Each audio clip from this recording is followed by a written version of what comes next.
Hey, what's up, guys? What's up, Howard? Welcome back. We are back. Dr. Jaws here, and tonight I actually have to start with a funny apology.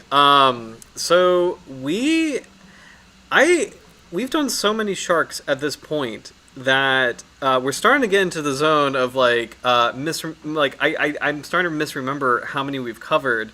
I thought we already, or I thought we never did the Japanese Sawshark, and it turns out we actually did. We covered that species last year, so I think it would be good to still do a Sawshark tonight. So we pivoted to a really beautiful species native to Australia, the Longnose Sawshark, Pristiophorus serratus.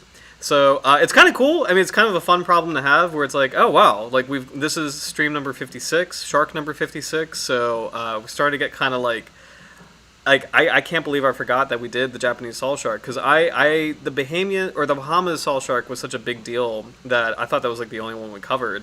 But it turns out that this is our third Sawshark species, which is exciting. It's also a little known group, or rather like kind of not a very popular group, so it's kind of fun to bring more attention to Sawsharks anyway. So yeah, and on the channel, since we have three species, I'm going to go ahead and create a new playlist for Sawsharks, so the Pristiophorus for that order. So we got Carchirhiniforms, Lamniforms, Squaliforms, Erectolobiforms, and now there's enough species where we could do Pristiophorus. So I'm excited. Hey Mingus, what's up? Yay, awesome. So we're still definitely doing Sawsharks. There's still quite a few Sawsharks in the world. And this one is pretty fun because it has a gorgeous color pattern. It's one of the few species that still has some footage on YouTube.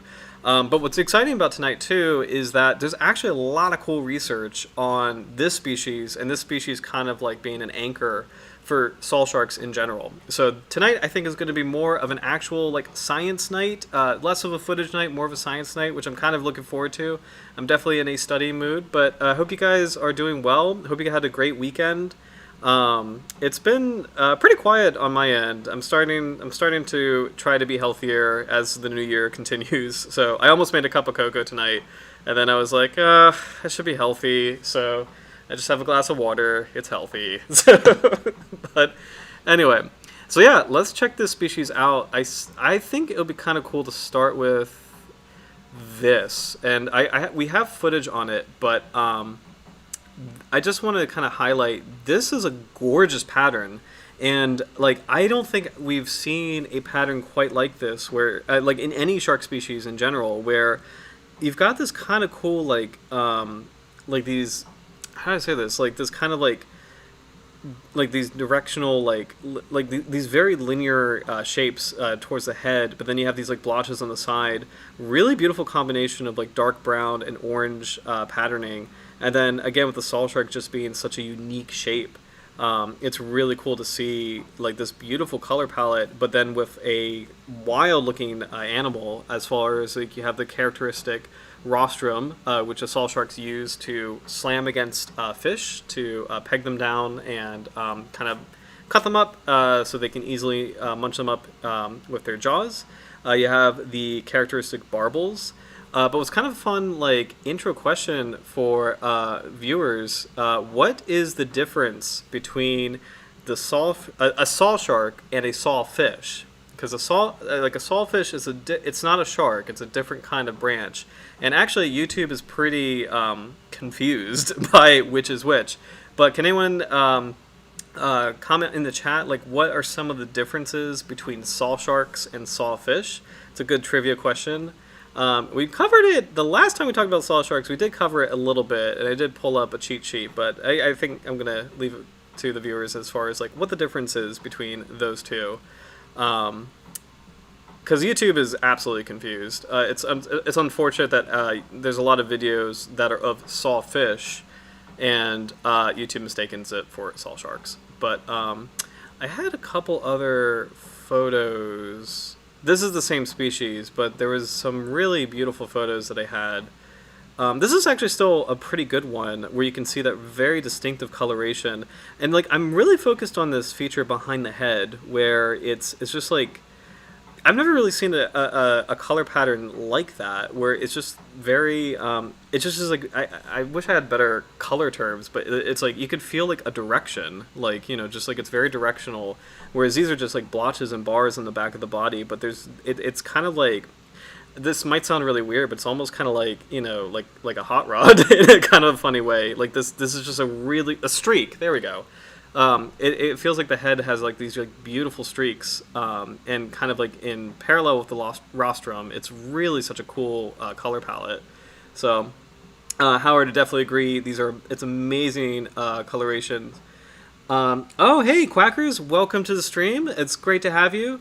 Sawfish are technically rays? Yes, yes. So, great answer. I'm going to star that. Yes, sawfish are technically rays. So, awesome, awesome. And then, Howard, sawfish have no barbels? Yes, awesome. That's another difference. What are some other differences? And actually kind of a fun one is like, what makes the sawfish a ray and the sawshark a shark? Like, what are some other key features? And I'll reveal some in a second, but it is kind of fun to ask just in general, like what the differences are, because it also kind of gets at the heart of like what kind of separates sharks and rays in general. Where saw sharks and sawfish, that's actually a pretty good case study as far, or like kind of a good model groups to compare to, as far as like kind of getting to the core of like what makes sharks and rays different. Like what makes a ray and a shark. Like, I know, like, when you see it visually, you're like, you get it immediately. But what are the key features that actually, like, if you had to explain it, what makes a ray and a shark? So, because sawfish and sawshark, it's a great group for that comparison. I know I had another photo of the species. Where is this? It's not here. This is kind of a preserved specimen. There's some cool video, which we'll get to in a little bit. I thought I had one more really good photo. Oh, actually, that's pretty decent. It's not what I was thinking of, though. But this is even kind of wilder, because you can see, and this looks like it might be a juvenile, so maybe there's a little bit more of like these beautiful like fine spots here. You know, and again, a little bit of that like directional color palette, which is so cool. And these are beautiful sharks. They do not have. This is kind of interesting. Like their cousin, like their distant cousins, as far as like dogfish goes. They don't have an anal fin. Same with angel sharks. Same with what else? What else doesn't? Because like I was about to say Hexantriform, so this always confuses me. Actually, let me check that really quick. Right? Hexantriforms don't have that. No, they do. Sorry, they do. So dogfish, saw sharks, angel sharks. Sorry, my mistake. I know I had one more picture. Where is this?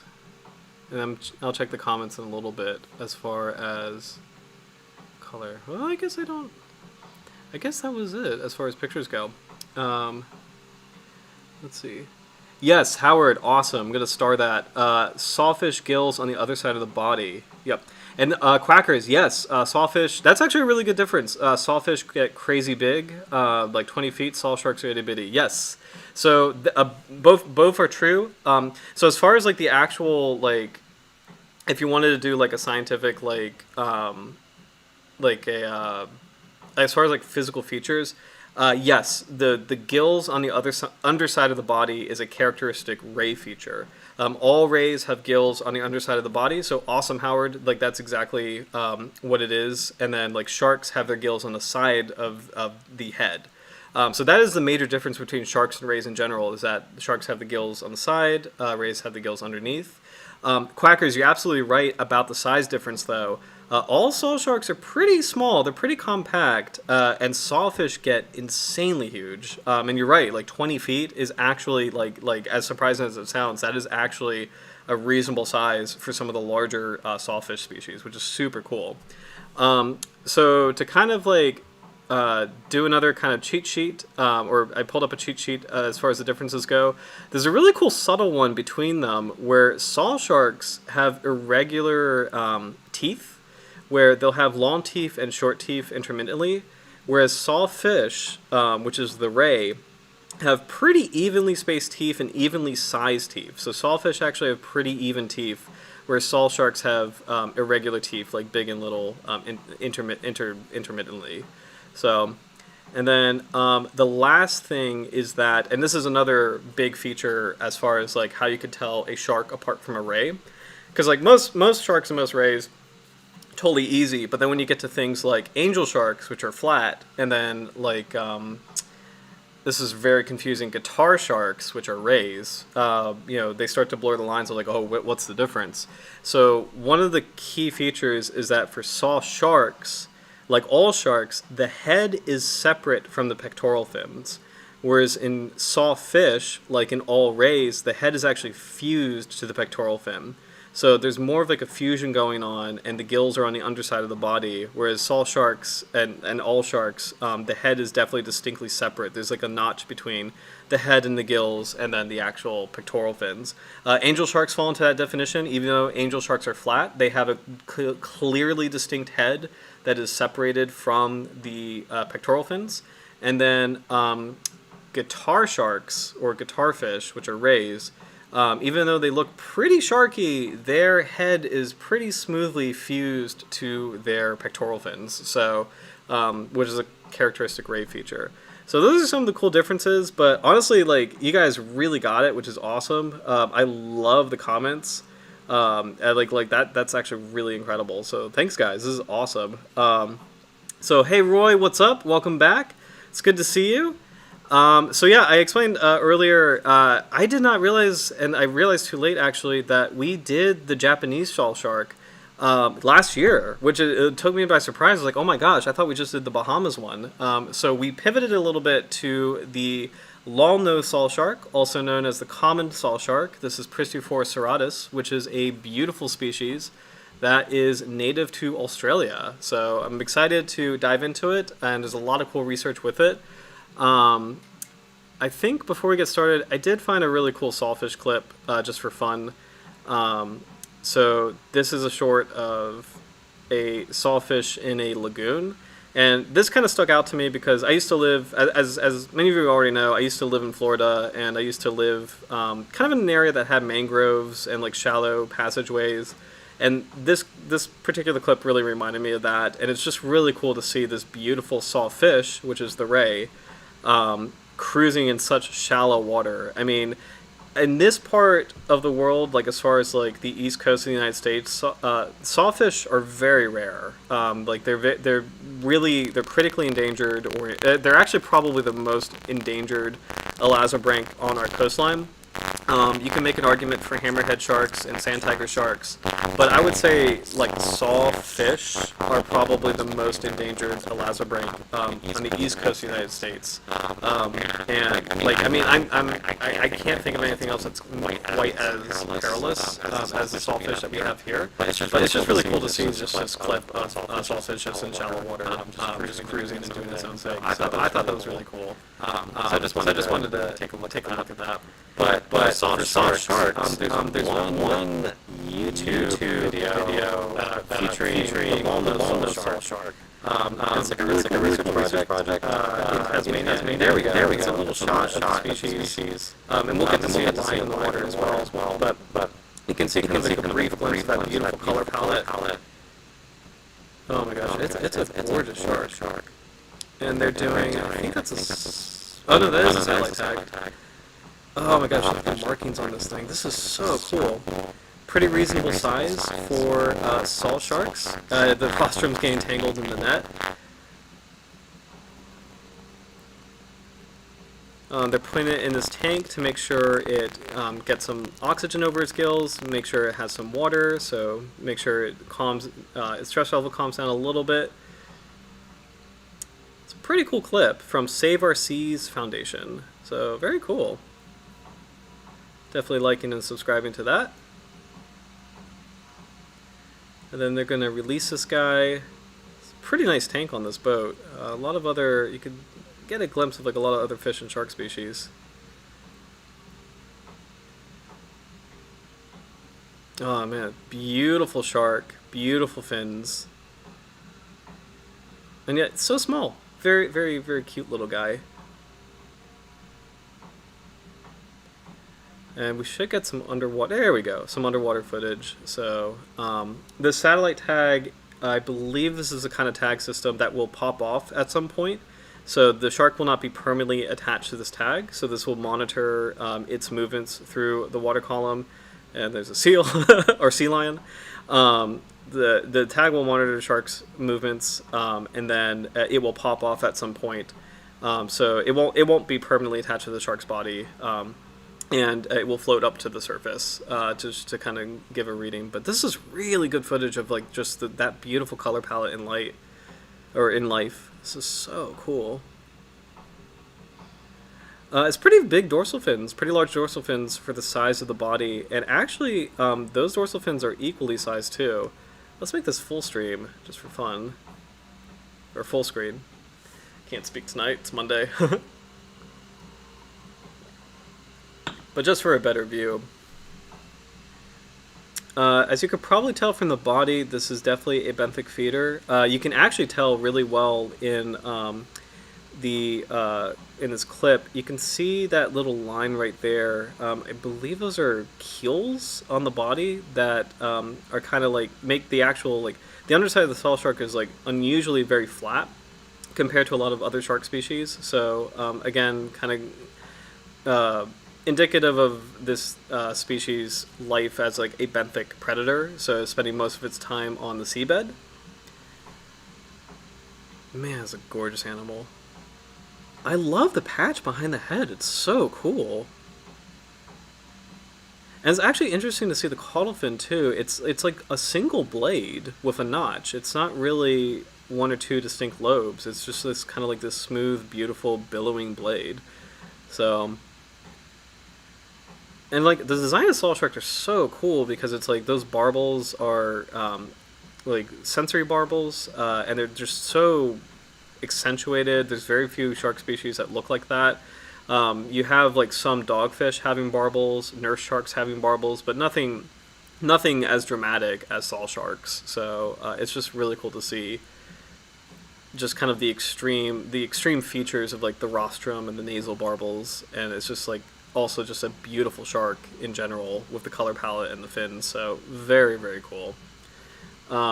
There's one more clip from, I think this is Australian Museum, which is always a fun. Oh yeah, except all the cookies. No. Because Australian Museum is always fantastic.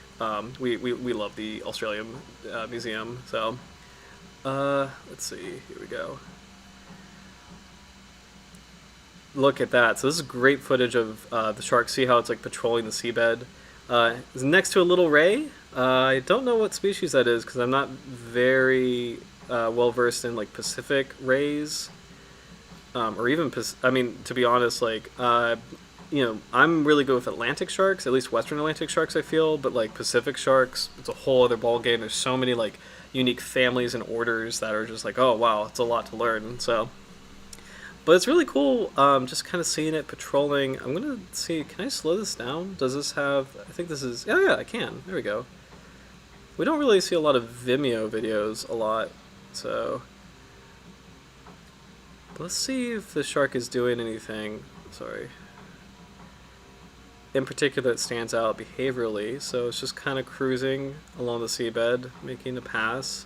Nothing really standing out to me as far as behavior goes. But it seems to like this area.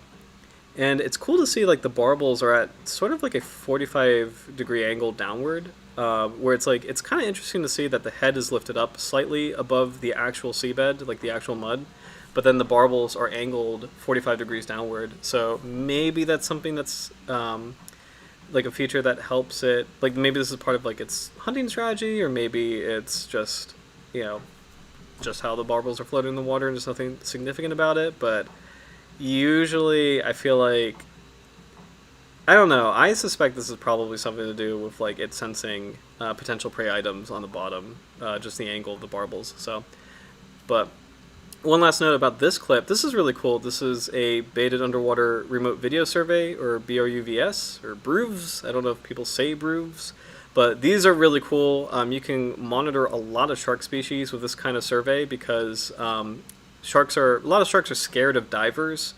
Divers create a lot of noise, and you can inaccurately underestimate the amount of sharks in an area because a lot of the sharks will avoid a diver.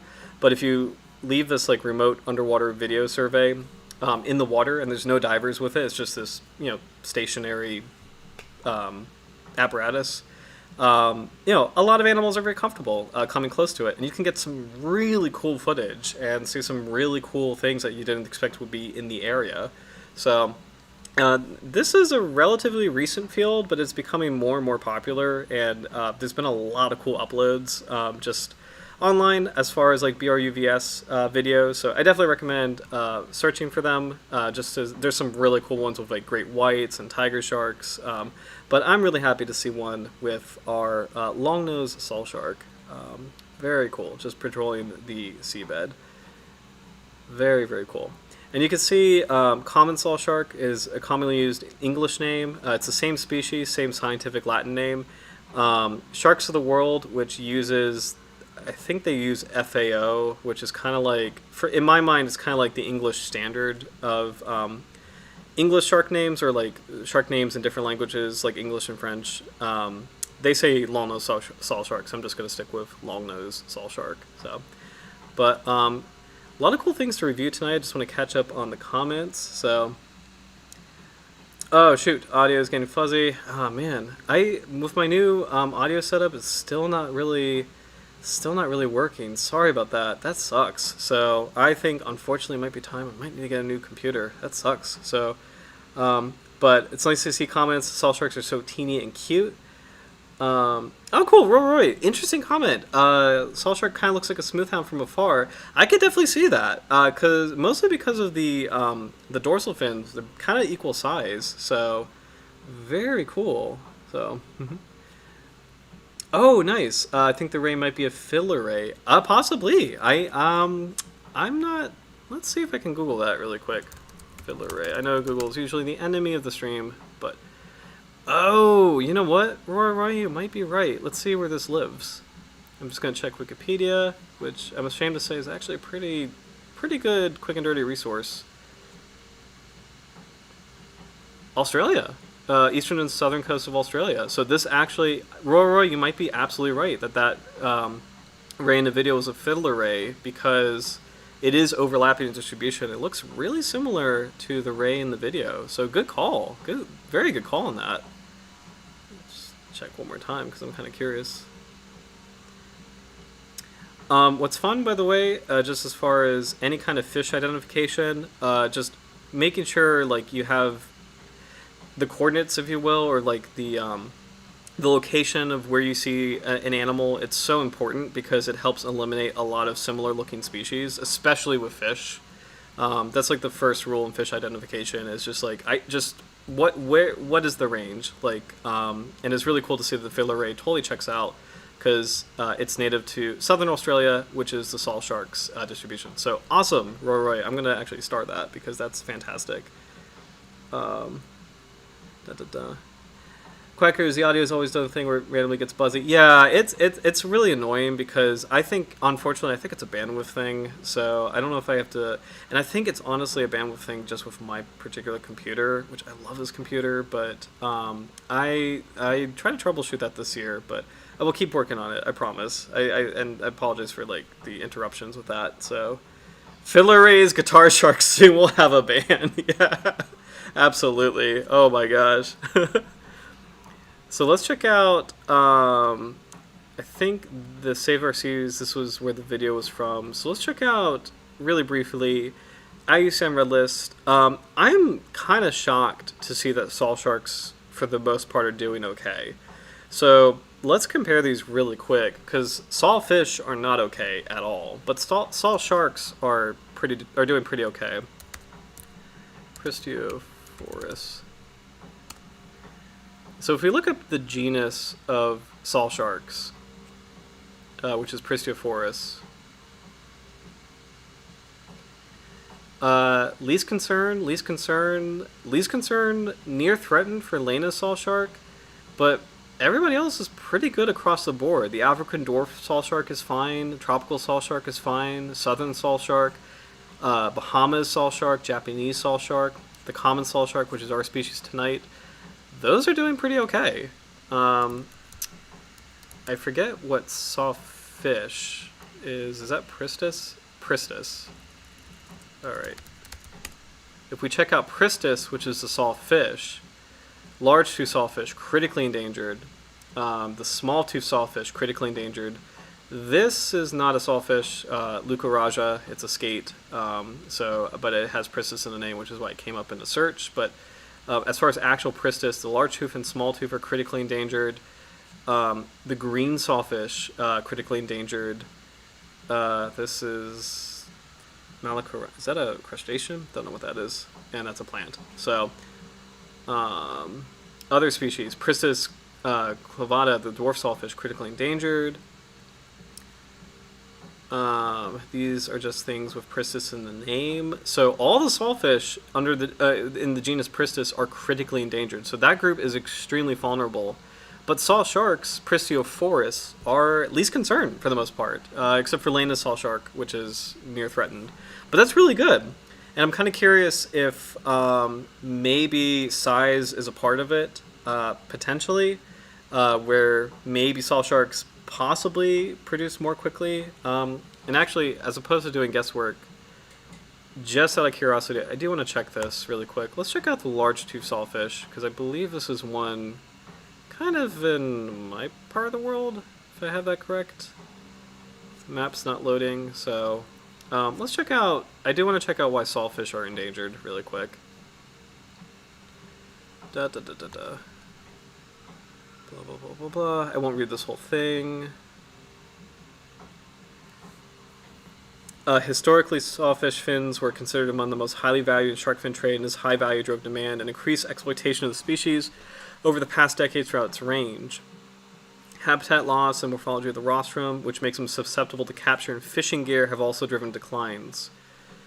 So it looks like sawfish fins are targeted. Also, random trivia thing. If anyone has seen The Dark Knight Rises, there's a sawfish rostrum in Bruce Wayne's mansion. It's the scene where John Blake talks to Bruce Wayne. It's in the beginning of the movie, but that always stuck out to me. It always kind of bothered me because Batman's like my favorite hero, and it's just like, oh, it's just hard to see a sawfish rostrum in that. But anyway, random trivia thing. There's an elasmobranch in The Dark Knight Rises. So, but yeah, so sawfish targeted for their fins. I think their large size and the size of the large size in corresponds with the size of the rostrum makes it easier to capture. So that makes sense. And it's just really, really sad. Let's see. Conversely, why are sawsharks doing okay? And we'll use our species tonight as kind of the case study. Common sawshark, or Longnose Sawshark, Pristiophorus cirratus, lives in southern Australia. Let's see what's going on as far as the assessment. Okay.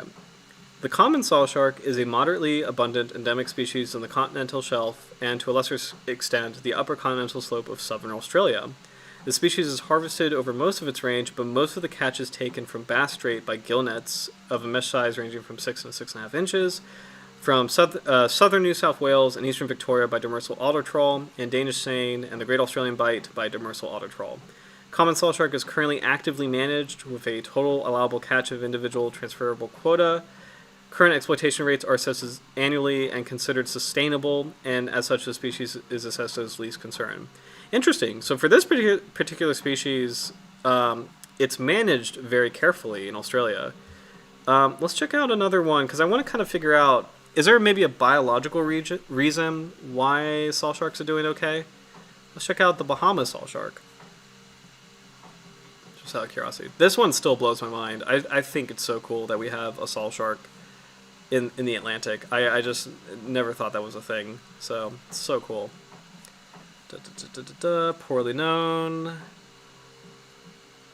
No deepwater commercial fisheries in the Bahamas. No bycatch. Okay. Still not a biological thing, but except for the fact that it lives in deep water. So that seems to be doing okay. Last one, I'll check the Japanese Sawshark, because I want to see if there's anything about, like, what I'm specifically looking for is, like, I'm curious if Sawsharks reproduce quickly, or maybe have, like, a life history that is just different that helps them. Let's see. Japanese Sawshark.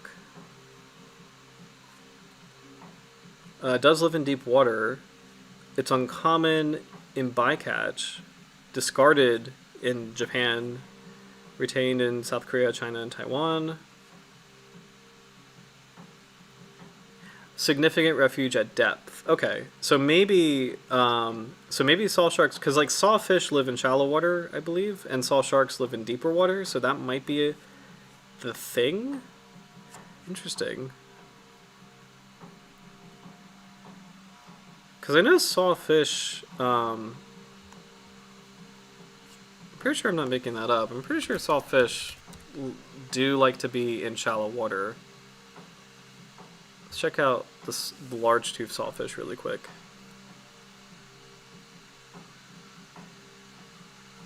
Man, and that's a shame. Look at how huge the range is. That's really messed up, actually, that it's critically endangered. Very interesting. Look at that. Okay, that explains a lot. So the lower depth limit of sawfish is 60 meters. That's pretty shallow. Where saw sharks, you're talking about like 1,000 meters in some species. So that makes sense. So sawfish are bigger, they're targeted, and they live in shallow water. Where sawfish are bigger, targeted, and live in shallow water. Saw sharks live in deeper water, are smaller. And again, I'm going to infer that they probably reproduce more quickly and maybe grow to maturity more quickly because they are smaller. That's just a guess. Sharks are notoriously slow at reproduction, but and growth. But you know, I think the big thing, it seems, is that saw sharks are just they're out of fisheries range because they live in deep water. So let's check out the habitat for this our species tonight. The common sawshark, or Longnose Sawshark, and I'm just checking out the comments really quick. So, yeah. I just saw your comment, Roy Bruce. Way to be such a rich guy. Yeah. 60 meters is wild. Yeah, for sure. It's just like that's a pretty small range as far as elasmobranchs go. I don't know about rays as far as I'm not as well versed with rays, so I don't know what's like normal and abnormal as far as rays go. But as far as sharks go, sharks have a pretty wide range for the most part. It's not really often you see a shark that is kind of like limited to the sunlit zone, or like limited within 200 meters. The only ones I can think of really are like bonnethead sharks and smaller kinds of hammerhead sharks. But most sharks, they have a pretty wide range. They can go into the midnight or the twilight zone, or like, you know, many hundreds of meters down is kind of the norm for sharks, where they can be in shallow water and deep water. But let's check out where this common sawshark lives. Look at that. Yep, so that's a big difference. So the upper depth limit is 40 meters, so it doesn't really like to be near the surface. Lower depth limit is 630 meters. And I got it really loud out in the background. Sorry, let me shut that off. Oh, it's off. Cool. So yeah, the Longnose Sawshark lives in the twilight zone. So sunlit zone and twilight zone. So pretty nice range, and I think you can infer this probably outside of a lot of fishing pressure by living in such deep water. Population is stable, marine neritic, marine deep benthic zone. Very interesting. So yeah, thank you, IUCN Redlist. Love this website, just gives great profiles. What's kind of interesting is that FishBase is actually kind of a beefy profile in the species, so we'll take a look at that. So, oh, Howard, good point. There are deep water rays as well. That is a good point. I'm curious, like, it would be kind of cool if you average all the sharks' depth ranges and all the rays' depth ranges, like, if there's a difference. I suspect I suspect the whole of rays like shallower water, but you are absolutely right. There are deep water rays, so yeah. I'm curious. What I wonder what the deepest ray is, because the deepest shark last time I checked is about 4,000 meters down. I think is the deepest shark I've ever heard of, and that's something like a lantern shark. I think can go down to 4,000 meters. It's one of the dogfish that can go down to 4,000 meters. Yeah, that's the deepest I've heard for a shark. But I don't know rays off the top of my head. But all right. So this species described in 1794. So we have actually been familiar with Pristiophorus serratus for a while. Pristio comes from the Greek to saw, or saw. Forus is also Greek, comes from barrier or carrier, so it means like, it carries a saw. That's a pretty great name. Serratus, Latin for curly or fringe, referring to long string-like ventral barbels. Interesting. So, let's see what Fishbase says. It's interesting that Fishbase has a different kind of depth range. I think IUCN is usually a bit more accurate. This has happened before with Fishbase, where they kind of like underestimate the range. It's still deep, like 310 meters is still the twilight zone, but pretty interesting. Let's see. I'm just gonna go through the short description really quickly.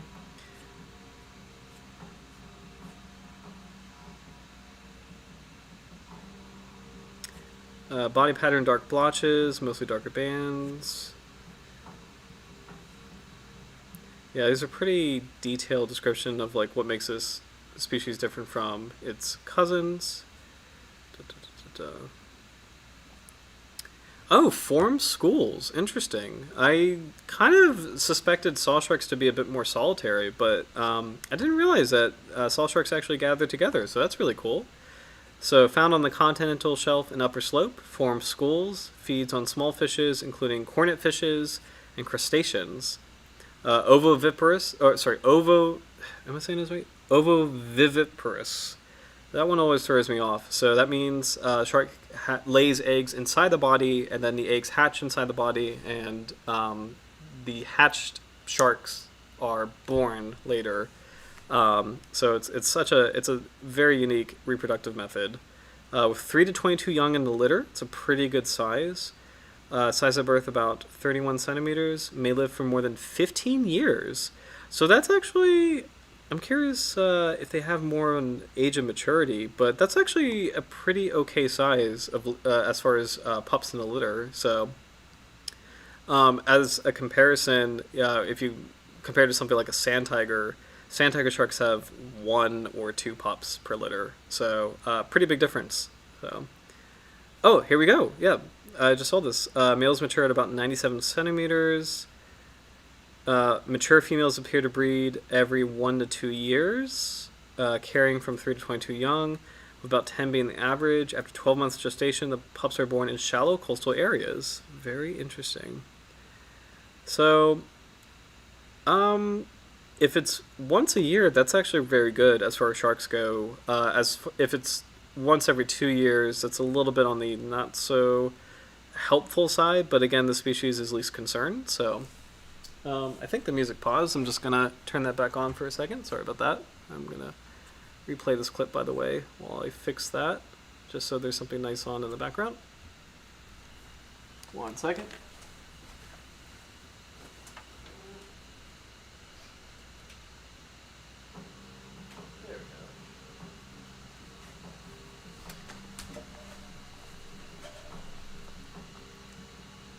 Sorry about that, guys. So yeah, I mean, small animal, 15 years. If that's the maximum lifespan, you could probably expect, like, I think it's fair to say it probably reaches maturity at a younger age compared to most sharks. So, because some sharks, they reach maturity, like, 12 years, 13 years, so, which is the maximum lifespan for this species. So, but, yeah. Pretty interesting. We'll check out some more summary information, this time with sharkreferences.com.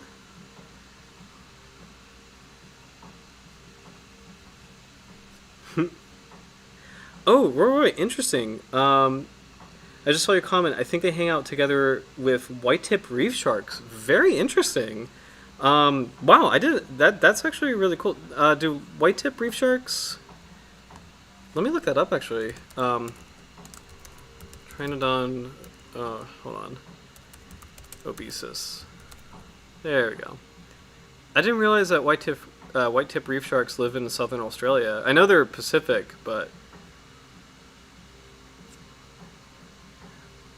do their ranges overlap? Let's see. Let me check the Sawshark's range again, because looks like I think they might overlap in Western Australia. Let me double check that. But that's really cool if they do school together.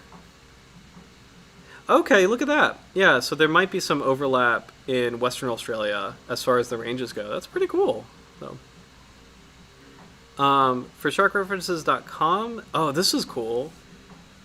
Oh, actually, wow. Man, I love this website. Also, for people who are new to the stream, sharkreferences.com, I'm just going to say is the best shark website. I think it's the best shark website, period. It has lots of information, has these really great species profiles, instant links to a lot of critical resources like the IUCN Red List, FishBase, and then you have like a whole list of papers that are publicly available papers on species. So like this website's amazing. And I'm geeking out because this is actually really cool. This is the original 1794 description of the Longnose Sawshark. So really, really cool. It's interesting you don't see the color palette or the color pattern. That's not detailed at all. The rostrum is beautifully detailed and very accurate. The fin's a little size-wise not bad, but like you could definitely see like pretty it's not smooth. You could definitely see these striations. So I'm assuming this is probably a preserved or like a long dead individual where the color faded. That's what I'm assuming, but the rostrum is excellent. So it's really cool to see that someone, I guess Latham, sketched this. And it's kind of amazing to think about back in that time period where it's like you had to rely on such precise drawing skills to really capture the essence of like what makes a species its own unique species. And the rostrum is beautiful. That's actually an exceptional piece of artwork as far as like scientific drawing. So it's really cool to see, like it's kind of fun to see like how in that time period it was an essential skill. It's still a useful skill now. It's just the world has changed so much where photographs are usually, I think the holotype thing is like, or the core specimen example, or like the holotype is usually from a photograph and not like a drawing, but like now. But back in the day, like it's really cool to see that the artistry and the craftsmanship that goes into making something as detailed as this. So very, very cool. Let's see. There's that photograph showcasing a beautiful color palette. Check this out. Lots of different English names. So we got common sawshark, doggies, I like doggies a lot, actually. It's funny.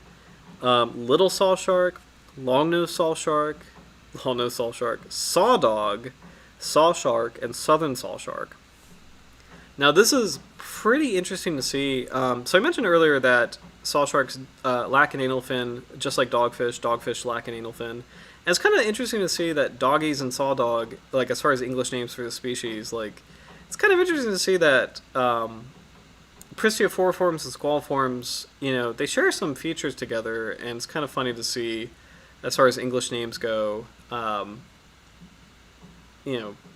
It's just kind of funny that they call squaliforms dogfish, and they're calling this particular shark sawdog or doggies. It's pretty interesting. So, but let's see, detailed description of what makes a species its own species.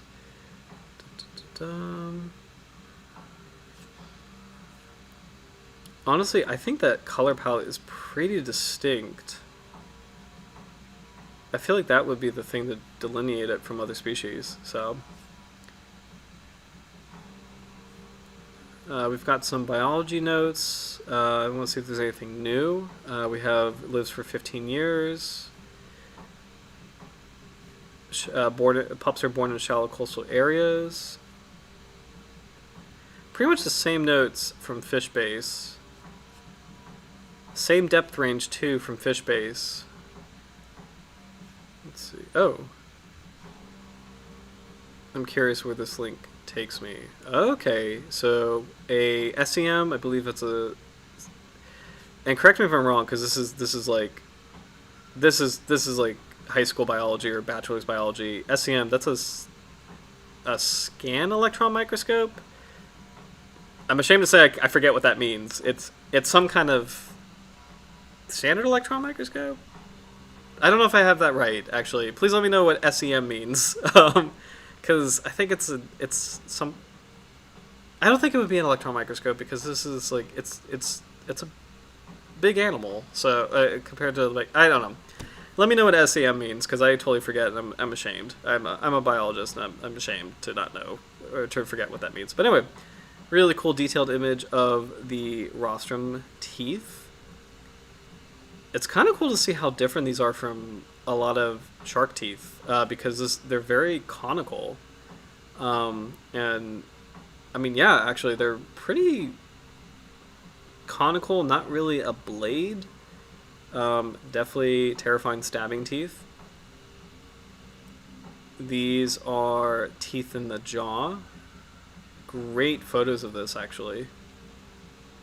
And just from the detail you can see here, you can tell these are very tiny teeth.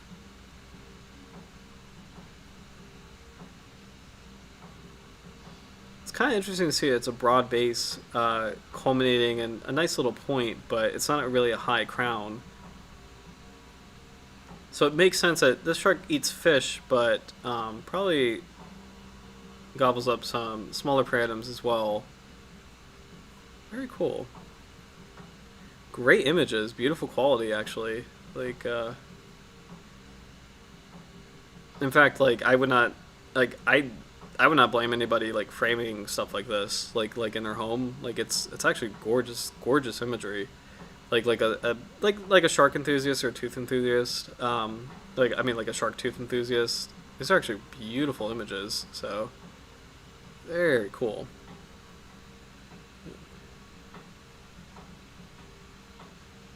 Let's see. Catching up on comments. Has a little mustache.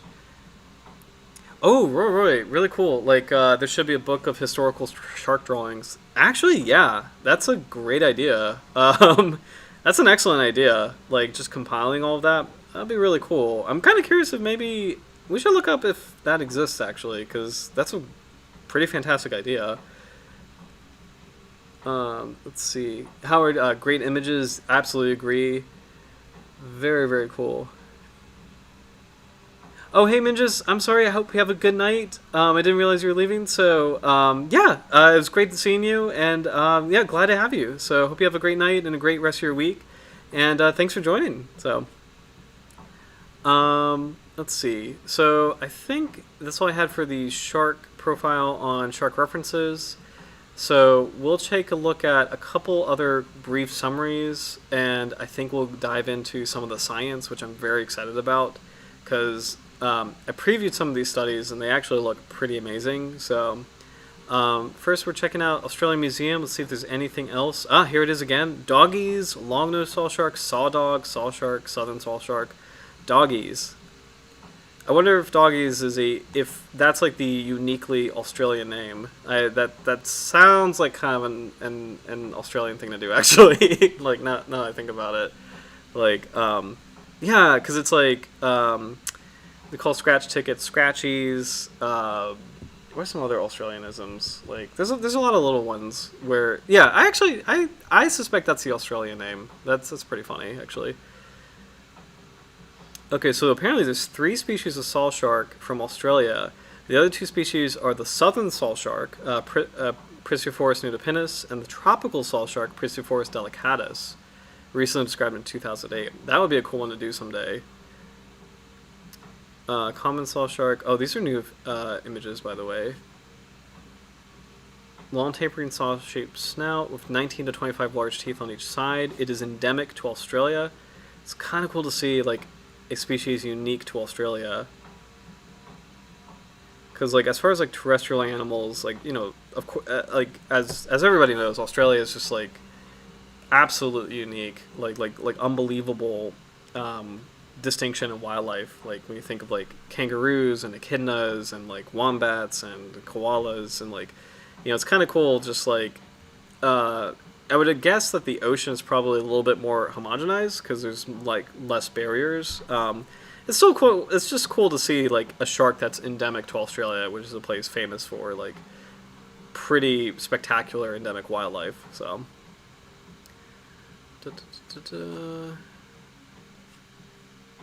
The barbels are slightly closer to the snout tip than the mouth, so that's kind of probably something that's a little bit more distinct about this species. It has 5 gill slits on either side of the head. This is a really cool comment, by the way, because we learned that there are 6 gill saw sharks. There are types of saw sharks that actually do have 6 gills. So it's cool that they do mention this because that is a distinction between saw sharks. I always thought that Hexantiforms were the only ones that have like 6 or 7 gills, but there are 6 gill saw sharks, which is pretty wild. Oh, here we go. Oh, here we go. Yeah, there's a deeper depth range. So Australian Museum says it does go down to 630 meters. So it's in line with IUCN Red List. Tropical sawshark is known from tropical waters. The common sawshark or longnose sawshark and the southern sawshark are from the southern temperate waters. Gotcha. And here is... Oh, interesting. So the distribution map for Australia, this is actually pretty interesting. So here are the sightings of the longnose sawshark, but you can see a couple entries here in tropical water. So that's actually pretty interesting. That I wonder if those are outliers, because IUCN Red List definitely has this species in a temperate distribution in southern Australia, but very cool. Okay, common sawsharks like small fish and crustaceans. Same maturity facts, grow to 1.4 meters. This is interesting. They're aplacental viviparous, which is a little bit different from ovoviviparous, if I recall correctly. Give birth to live young to develop... No, this is the same thing. I'm sorry. This is the same thing. It's just given a different name. Give birth to live young that develop from eggs in the female. Produced biannually, on average 10 pups per litter after gestation period of 12 months. Gotcha. So it's mostly the same information, but it's cool to see in context that there's 3 sawshark species that live in Australia, and 2 of which are temperate. So, fishes of Australia, I don't know. There's doggies again. Saw dog. I don't know if there's any new information.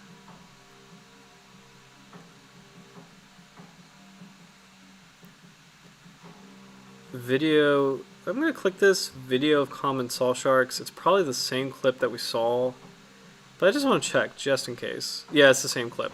So just wanted to check. Leave no stone unturned. But this is probably my favorite photo of the species, by the way. Just because I think it's alive and it's just really cool to capture that color palette or color pattern in life. So, couple photos of the species. This website's interesting. This is iNaturalist. Ooh, okay, this is what I was thinking of, because I knew I saw like another really great photo. So even though this is washed up, and which is a shame, this is actually still, you can see like that gorgeous palette, like that gorgeous pattern on the body. So it's sad that this particular individual is washed up, but it's still kind of like a really great opportunity to see just the beautiful pattern. Like imagine walking on the beach and seeing, you know, a saw shark. It's just so cool.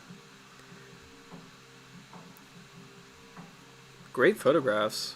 So, it's another one washed up, but this is more uniform. Does not have the color palette, although it looks relatively undamaged. So I wonder if that might be a slightly different morph. So And that's pretty much it. So iNaturalist is interesting. I think sometimes it has some good photos. Sometimes it can be just a lot of like landed fish, which is not pleasant to see. But for this particular species, iNaturalist came through because I think that's an absolutely gorgeous photograph of this saw shark. So even though it is washed up, it's still like that's pretty spectacular. It's just like such a treasure of the ocean. This is so cool. Very, very cool. Alright. So this is the last little summary thing. This is kind of cool because it's starting to get a little bit more into the actual science. So we'll get into that in a bit. So, let's see. Oh, Howard, good comment. Bikers, bikies in Australia. That's really funny. So, also, by the way, Quackers, if you don't mind, just generally, like, if you're joining us from like a state or province, where are you from? We have like Canadian viewers, we have American viewers, both East Coast and West Coast of North America. Feel free to leave a comment if you like. I'm always curious where people join in the stream from. So no pressure though. Sorry to put you on the spot, but I'm always curious. So feel free to leave a comment where you're joining from. So. But let's see. So common Sawshark, Pristiophorus, cirratus, summary. Moderate, abundant, distributed. Species range, market. This is a species harvested over its entire range, a marketed byproduct. Most of the catches take bass, straight gill nets, from southern New South Wales. This is the same. I remember. This is the same information I got from. I think that was from my USAM run list. Oh, there you go. Yeah. Actively managed, so it's doing okay.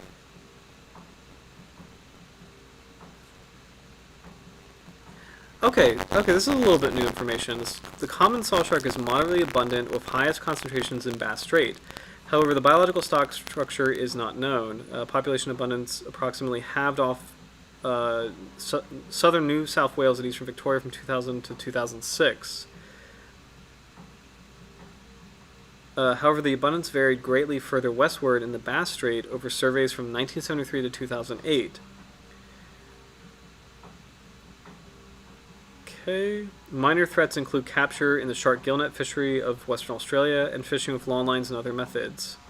But the same thing, current stock assessments indicate that the stock is stable and sustainable. It's really cool to see a shark stock that is like deemed sustainable or fine and is actively monitored.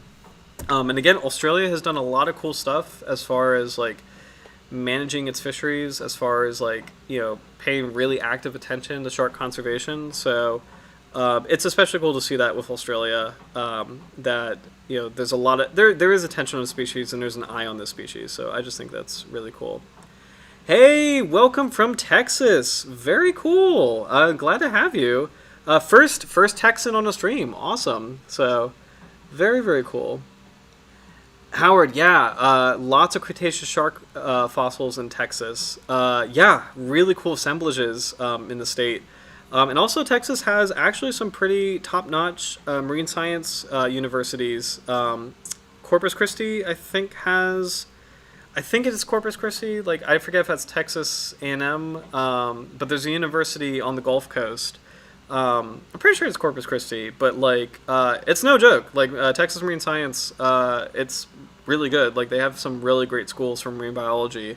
And like, the environment that the coast is on, as far as the Gulf of Mexico, it's a very unique environment, and you have access to some pretty cool areas, like offshore reefs, and you're also on the border of like where the tropical and temperate waters mix. So it's super cool. So glad to have you.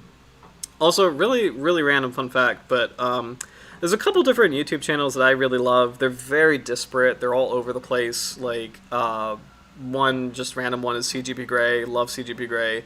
But another random one, I personally really love yoga with Adrian. Yoga is a very relaxing thing that I enjoy doing if I'm kind of feeling stressed.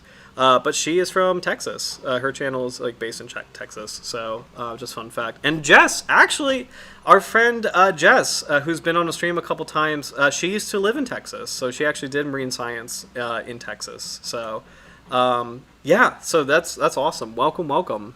So Jess was with us for the Tiger Shark stream and the Christmas special. So 2 streams now. So super cool. Fisheries for the Sawshark. Let's see. Oh, interesting. So this is new information.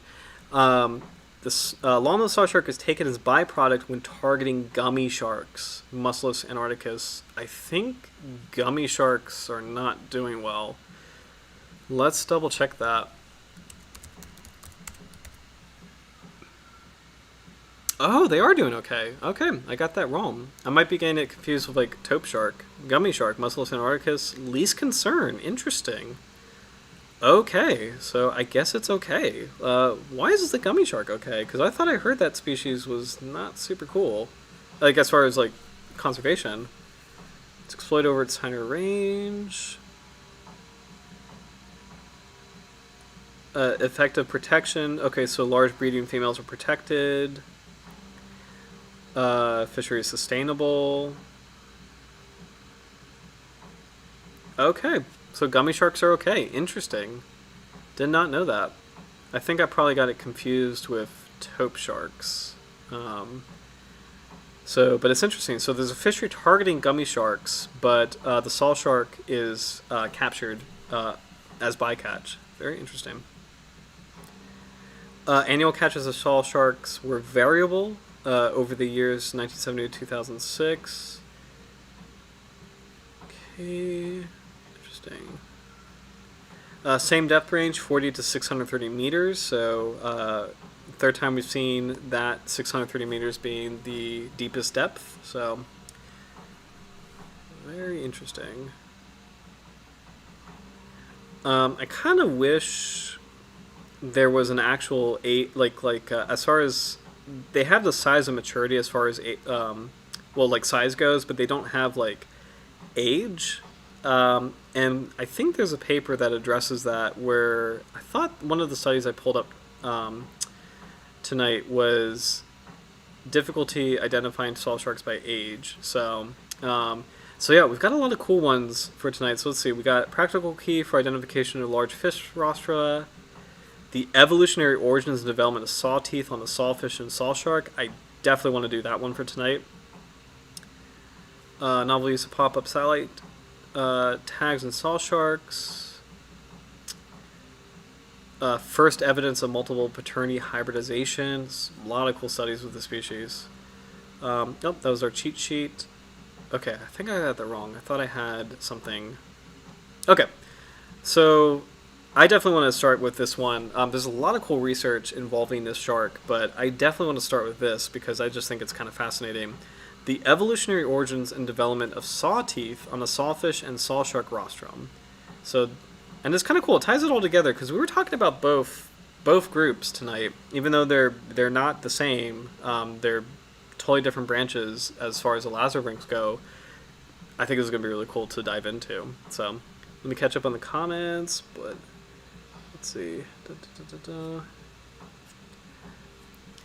Rory, yes, I was panicking for the gummy shark. Same here. I think I got confused with taupe shark. Because like I thought the gummy shark was not. Yeah, like I thought it was not doing well, but I'm glad it's okay. It's actually, gummy shark, this saw shark, Port Jackson shark. These are pretty prominent, like least concerned sharks, and they're all in the southern hemisphere. It's pretty interesting. Well. All right, here we go. I'm excited about this. So, evolutionary origins and development of saw teeth on a sawfish and sawshark rostrum. So by Monique Welton, Moya Meredith Smith, Charlie Underwood, and Zarina Johansson. In 2015. Oh, okay. Cool. All right. A well-known characteristic of chondrichthyans, sharks and rays, and chimeras, is their covering of external skin denticles, placoid scales, but less well understood is the wide morphological diversity that these skin denticles can show. Some of the more unusual of these are the tooth-like structures associated with the elongate cartilaginous rostrum saw in three chondrichthyan groups. Pristiophoridae, the sawsharks, which are sharks, so Selachii are sharks. Pristidae, the sawfish, Batoidea, and the fossil Sclerorhynchoideae, Batoidea. So batoids are rays, Selachians are sharks. What's really cool, Howard, have you heard of this species, this family, Sclerorhynchoideae? Or Sclerorhynchoidea? I think that's gotta be a family. No, I don't know if that is a family. Fun fact, so if you notice that like scientific names at different levels have patterns, you're correct. If something ends in AE, it's usually a family, like Pristiophoridae, Pristidae. If something ends in forms, it's usually an order. So I'll type that in the comments because I always think the nomenclature is really interesting. But forms equals order.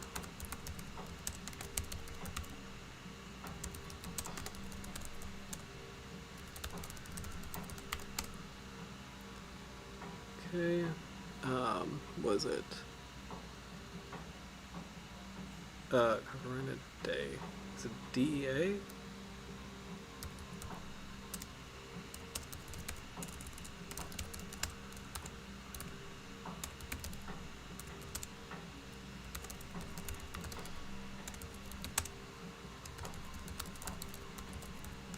Sorry, just had a nerd out about that. Howard, I think I have a rostral tooth from one. Awesome, very very cool, very cool. So, let's see. If you get a chance, I'd love to see a picture of that because it's just like, a fossil rostrum. I don't know. If I go like shark tooth hunting, I don't know if I could even identify that. Actually, I'm kind of curious like how different it looks. Speaking of shark tooth hunting, this time of year it's very cold in Virginia, so you obviously really can't do snorkeling and stuff. But this time of year, I really like to go fossil hunting. I've not been successful yet. I've found a lot of cool mollusks, but no shark's teeth yet. I've got some pretty good ones. Like my best have been ancient white sharks. I'm in the James River, York River, Hampton Roads area, and you theoretically can get megalodon, but that's really rare. I don't have that, and you can get. The best I have is like the prehistoric great white sharks that are so cool. So no luck this year yet, but I'm just starting to kind of do it. But I just mentioned this to say like it's kind of turned into a fun tradition, like winter fossil hunting.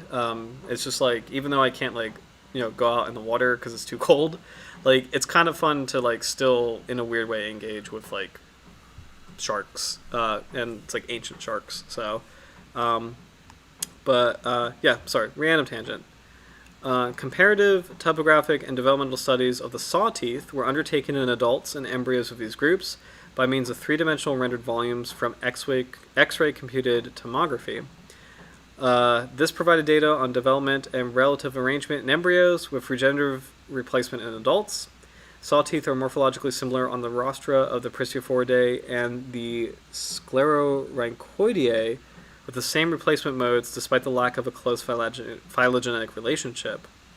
In both, tooth-like structures develop under the skin of the embryos, aligned with the rostrum surface, before rotating into lateral position and then attaching through a pedicel to the rostrum cartilage.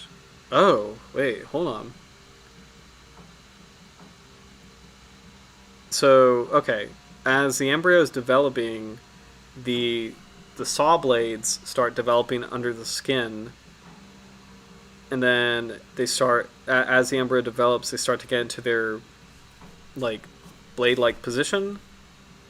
Very interesting. Sorry, it's very wordy, but it's just kind of cool to see like how a saw, like the actual saw of a saw shark or a sawfish is formed. As well, saw teeth are replaced and added to as space becomes available. By contrast, saw teeth in Pristidae insert into sockets in the rostrum cartilage, growing continuously and are not replaced. That I forgot about that. So yeah, so saw sharks can replace. They can shed their teeth and replace them. Sawfish can't. Sawfish have fixed blades. I forgot about that. And it's actually kind of interesting to see that saw sharks have such a similar development method to like the ancient Sclerorhynchoideae, but sawfish seem to have evolved away from that. Very interesting. Let's see. Despite superficial similarity to oral tooth developmental organization, sawtooth spatial initiation arrangement is associated with rostrum growth. Okay, replacement is space dependent and more comparable to that of dermal skin denticles. We suggest these saw teeth represent modified dermal denticles and lack the many-for-one replacement characteristic of velociraptor oral dentitions. Interesting. Wow, that's actually kind of crazy to think about. So it's like the saw teeth are modified. They're essentially, as far as sharks go, like modified scales. So they're not actual teeth; they're modified scales. But actually, isn't I thought that was the origin of teeth in the jaw in general. I thought there was a theory that it's sort of I don't know. I thought there was a theory that like shark jaw, like teeth in a shark's jaw, actually came from ancient scales that eventually get progressively more and more modified. But I could be wrong about that. I thought that was the thing. I could be totally wrong about that. But regardless, it is actually really cool to see that whatever the case, you know, the jaw teeth are definitely different, and the jaw teeth in the saw shark function like the jaw teeth of, you know, like bull sharks, sandbar sharks, like other sharks, like angel sharks, but that the saw teeth are more like the actual skin, like the actual dermal denticles. That's really crazy to think about. Very, very wild, very strange, in the coolest way possible. So, oh, cool. Howard, sorry. I just saw your comment. White shark stuff is in demand. My best white shark tooth is from Peru, and the colors are fantastic. Awesome. How big is that tooth, out of curiosity? So, very, very cool. Oh, quackers. I think it's a thing that shark skin scales is basically made of teeth. Most sharks have elaminoid denticles. Yeah, I thought. So yeah, I think we're all kind of on the same page. Where I thought that was a thing, but I don't know. Very interesting. So we'll scan through the rest of the paper. Because like I always like reading the abstracts, and then we'll kind of scan through the rest of it till we get to the discussion. But let's see.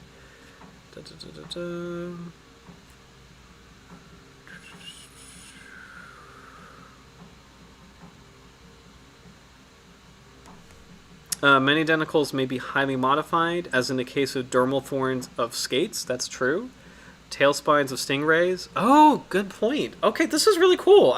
These are things I kind of took for granted, and I didn't realize. Like, good point. So some skates do have very thorny backs. There's a lot of skate species, kind of in the east coast of the United States, that actually do have that feature. I did not think that the tail spines of a stingray was a modified dermal denticle. And the gill rakers of basking sharks. Oh my gosh, this is so cool.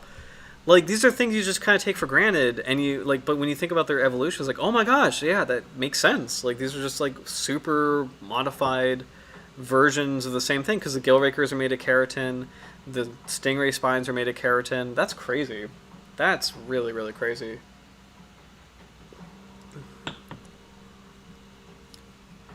In addition, and they're saying, like, yeah, in addition, several living and at least one extinct group of chondrichthyans have tooth-like structures along the lateral margins of an expanded interior cartilaginous rostrum. Very long-winded way of saying a saw. Let's see. Oh, man, this is... Okay, here we go. This is kind of what I was talking about. It's super, super long-winded, but although the homology of the ontodode is not contentious, the evolutionary relationship between external dermal denticles and the oral pharyngeal dentition remain under discussion. The classic outside-in hypothesis proposed that oral teeth were derived from the external skin denticles through a heterotopic evolutionary shift into the oral pharyngeal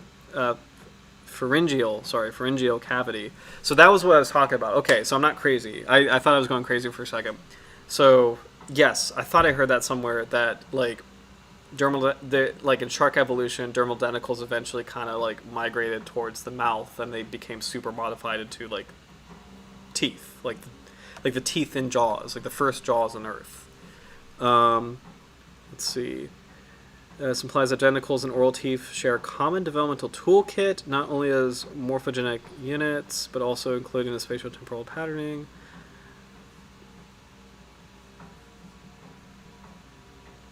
Okay.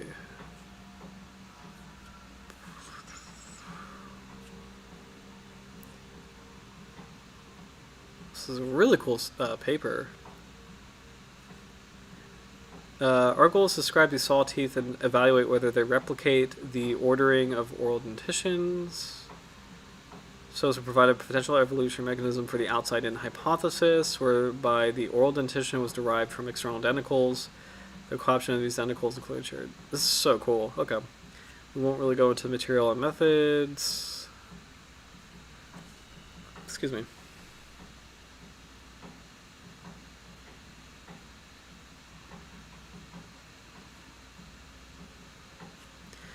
This might be kind of fun to read aloud. Dermal denticles are a micromeric form of external skeleton found in all chondrichthyans, an exclusively fossil group of jawless fish, the Theliodonti. These are non-growing, not attached to the bone, and are either replaced or new ones added with increase in body size as they become separately spaced within the skin.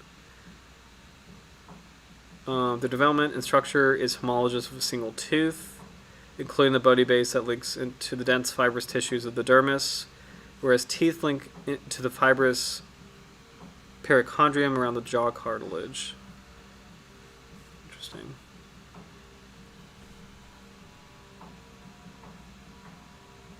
Okay.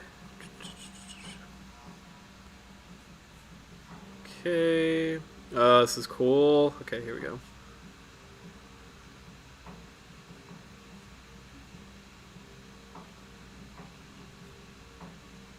Okay, this is going to be kind of really cool imagery. It's going to be kind of hard to interpret, but can I make this bigger? Really cool imagery, actually. Because I believe what they're doing is, I forget the term for this, but there is a technique you can use where you can basically, I forget the term of this, but you basically tag a certain protein or a certain feature in a body part to be, I forget if it's like radioactive or if it's like you could basically tag it or stain it or in some way like make it stand out in your analysis. So that's what they did here. You could see like the teeth are these white sections. I really wish I remember what the term is for that. But it's really cool what you can see in this X-ray, like how the teeth, like here's the jaw teeth right here. Let's zoom in on that more. Next is the little letter T. Here's the jaw teeth right here. There is the spinal column or the vertebral column made out of cartilage, and then here are the rostral teeth or the saw teeth right here. And then you can see that, you know, the other kinds of cartilage are just this dark gray, like there's the orbital cartilage, the nasal cartilage, Meckel's cartilage, all that stuff is like dark gray.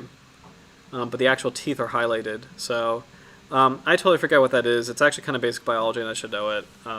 But what's interesting, when I used to work at Vim's, they would actually stain fish where you can they did a technique where, and this was like preserved specimens of fish, but they did a really interesting technique for study where they removed the pigment from like skin and muscles, and they dyed the skeletal, like the bones, like blue or red, so you can see in an actual like preserved specimen, like it's kind of like a see-through version where you can see very clearly the skeletal features.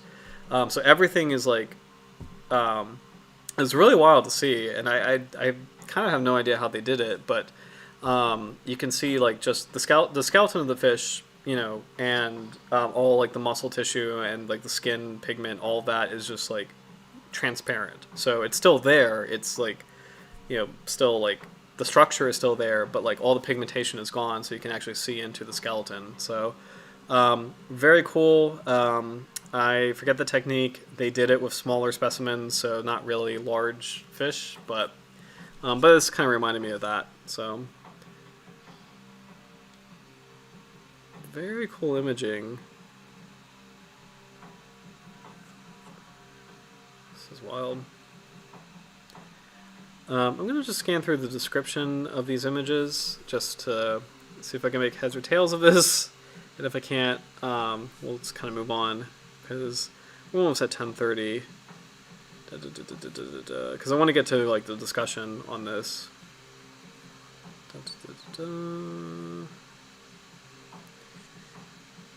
Yeah, it's really cool. It's probably going to take a while to unpack this.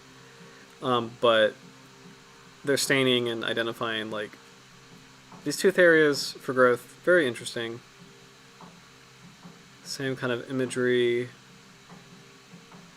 I think we might move on to the discussion in a little bit. Wow, this is crazy.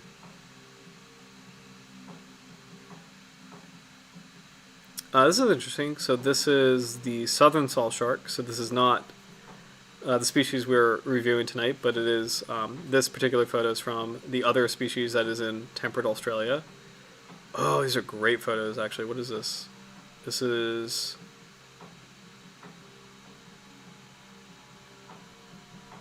Okay, interesting. Okay, this is interesting. So I do want to highlight this really quick. So A through C, this is also the southern sawshark. Really cool photo of like the jaw. Look at that. But D through G is our sawshark, the Longnose Sawshark, or common sawshark. So the bottom photos are the common sawshark. But I just want to see this like X-ray, this X-ray footage. Oh my God, this is so cool. Beautiful jaw. And it's kind of interesting to notice the placement. Like, this is very cool. You have like basically like the olfactory organs, like the smelling organs, they're going to be up here. Then behind it you have the eye, and then behind that you have the mouth. So it's not like vertically stacked. It's actually kind of like laid out like one sensory thing after another. That's actually really interesting as far as saw sharks go, because some sharks, you know, they have like, you know, the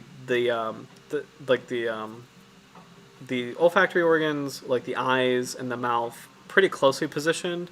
But it's kind of interesting to see with this saw shark that you have kind of like the saw, then the olfactory bulb, and then the eyes, and then the mouth. It's like boom, boom, boom, like in a line. That's actually kind of really cool and strange to think about. When you think about like, I mean, if you like compare like a human face, you know, we are vertically arranged, where it's like my eyes are, you know, like on top of my nose, on top of my mouth, and like here this particular animal is like horizontally arranged. That's actually really random observation, but I just think it's kind of interesting. You know, it's very, very different mode of living. So very cool. Beautiful imagery here. For our Sawshark, really great photos here. I really like figure F, where you can see like the jaw distended from the rostrum. Such a crazy species. So cool. All right. Just wanted to take a look at that. We'll kind of scan through. This is the Sawshark that was near threatened, Pristiophorus lanai. Lanai's Longnose Sawshark. Okay, then they're going to look at sawfish in a little bit. Is this a Sawshark? This is also a Sawshark here. So I'm going to kind of scan through this because we are getting close to 10:30. Oh, this is interesting. Okay. Well, this does look different. So this is a sawfish. And this is what they're talking about where it's like, yeah, the sawtooth, if you will, is like wedged into a structure. It is very different looking. Like, very compartmentalized. Very different looking.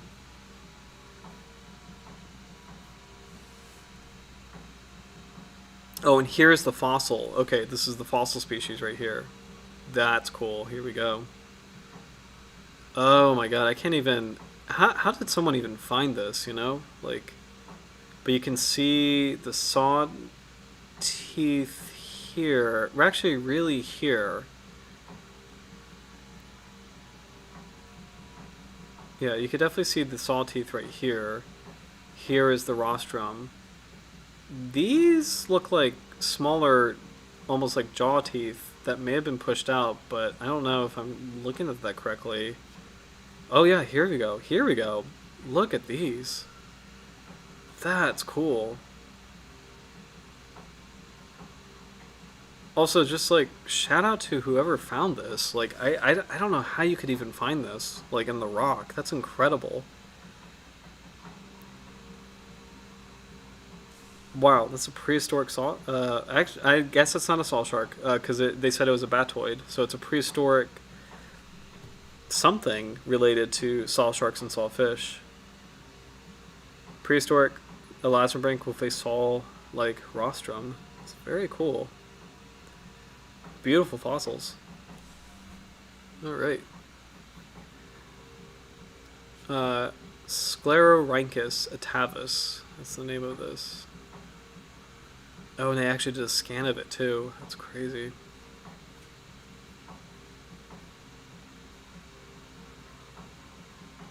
Okay. Alright, discussion. I'm going to catch up in the comments before I get into the discussion. Da, da, da, da.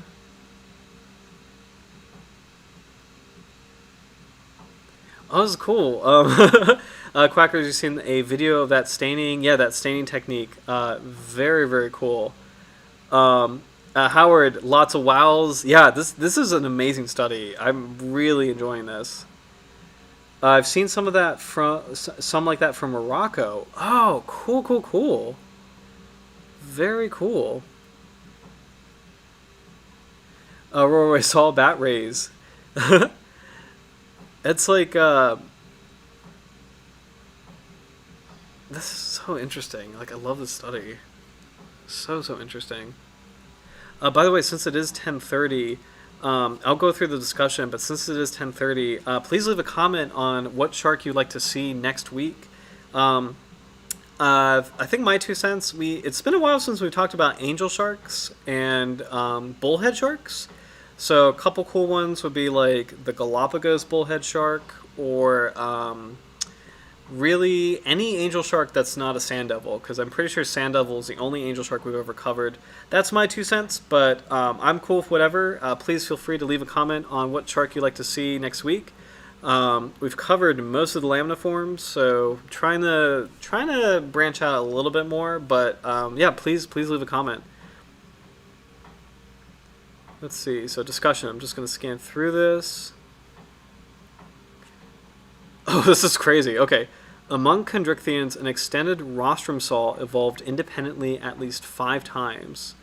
Holocephaly, that's the chimeras, right? Let me make sure I got that right. Pretty sure that's right. Hold on. Yeah, it's chimeras, right? Yeah, chimeras. Yeah. Okay, gotcha. Although, Helicoprion? What? This guy? What? Is a subclass of cartilaginous fish in the class Chondrichthyes. The earliest fossils are of teeth that come from the Devonian period. Wait a minute.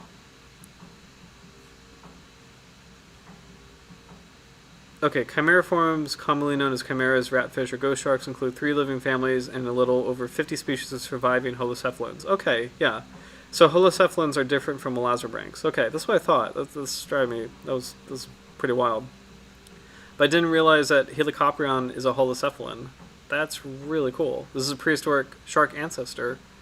Very cool. Okay, sorry, I just wanted to check that really quick. So, among chondrichthyes, an extended rostrum saw evolved independently at least 5 times. Holocephali, Pristiophoridae, which is a shark, Pristidae, Sclerorhynchoideae, which is the fossil ray that we were seeing, and the fossil taxon Bendriga rayi.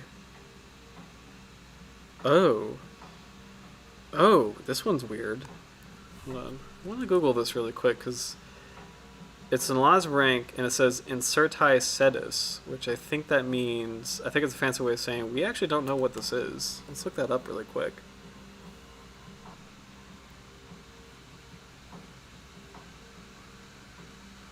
Bendringa is an extinct genus of elazobranch known from the Pennsylvanian subperiod of the Carboniferous period. There's currently a single known species. What? What? What?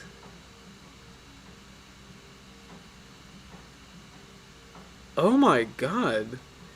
Okay, so this is crazy. Okay. I frankly thought this looked kind of fake, right? But here we go. Bendriga rayi, 1969 fossil shark from the Pennsylvania of Illinois, USA, Field Museum of Natural History, Chicago. That is no joke.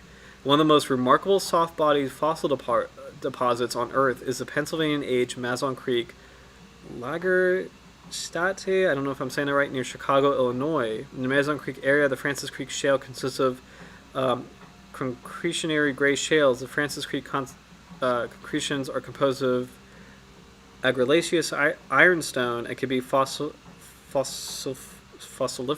or non-fossiliferous. The fossiliferous concentration contains land plants and terrestrial and marine animals, including non-mineralizing organisms. This bizarre-looking fossil shark is a hall-type specimen of Bendringa rayi. Its size and lack of developmental cartilaginous skeletal structures indicate that this is a juvenile shark. It has extremely elongated snout, well-preserved eye spots, and a set of very small teeth arranged in a V pattern. This is incredible. This rare species has been reported from the Mazon Creek deposit of Illinois and from Cannelton, Pennsylvania, USA. That's crazy. Look at this. That's insane. That's insane. That is unbelievable. Oh my god. I have never seen a fossil like that. Wow. That's incredible. Never seen a fossil like that before. Wow. Oh my gosh. Everybody. Oh, I love this. The chat. Everyone's freaking out. This is so cool. Spooky shark staring back from the past. Yes. Oh, and Howard, I just saw that. I'm down with the horn shark. Horn shark. Yes. I don't know if we've done the horn shark. We've done Port Jackson shark, but I don't know if we've done... I would love to do the horn shark. Let me make absolutely sure. And this also gives more airtime to this fossil. Let's make absolutely sure. Okay. Let's see. I'm pretty sure we haven't done it, and that would be a great species. I would love to kind of come back into more shallow water, more footage. And horn shark would be great. It's such a charismatic species.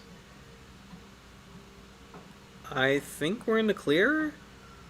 Yes. Okay. Yeah, we're gonna do the horn shark. Awesome. Awesome. All right. So yeah, let me make sure I got that. I think it's Heterodontus francisci. Yeah, there we go. Awesome.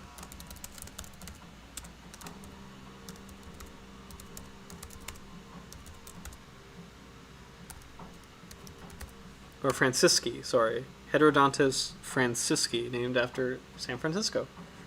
Pretty sure. So, but yeah.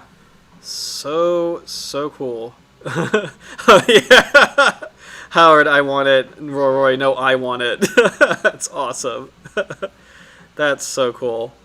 Man, this is an incredible fossil. You know, if we ever go off the deep end and plan a heist, this is probably the target. You know, like. Also, full disclosure, YouTube, if you're listening, we're never gonna do that. I'm sorry, YouTube. You know, please don't. You know, please don't take me off. Interesting rendering. Look at this. This is. I don't know how intentional this is, but look at that. There's an anal fin there. And modern sawsharks do not have that feature. So that's actually pretty fascinating. Make sure this is a pretty... Let's see. The most noticeable part of this Chondrichthyes is its very long snout that make up half of its body. The body of Bendrigia has 2 dorsal fins, a set of 3 anal fins, and a long tapering... Wait a minute. That's not right. You mean 3... Okay, I don't know how right that is. But I think what they're trying to say is that the pectoral fin, pelvic fin, and anal fin. But still, the anal fin is kind of insane because, again, modern sawsharks don't have that. So, very interesting. So, sorry, really cool tangent. No idea. Never heard of this before. Super cool. Pennsylvanian, this is 309 to 307 million years ago. Looking at our shark timeline, that is... Wow. In the Carboniferous period. That's insane. That's really crazy. Very, very cool. Alright. So, yeah. Rostrum saw denticles are lacking in Bendringa, but present in the other groups, albeit in a rather limited way in the holocephalans. Okay.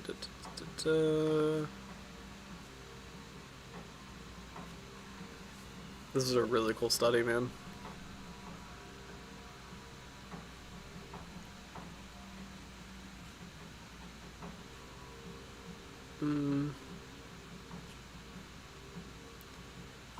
Okay.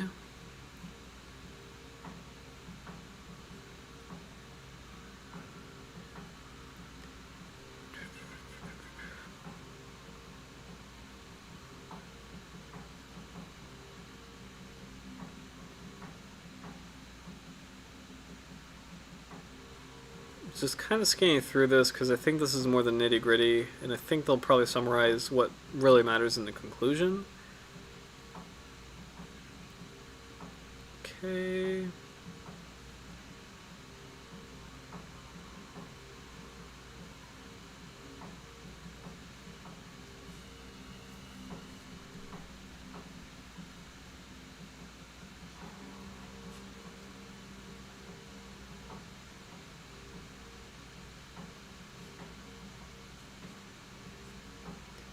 Yeah, I think this is just the nitty gritty.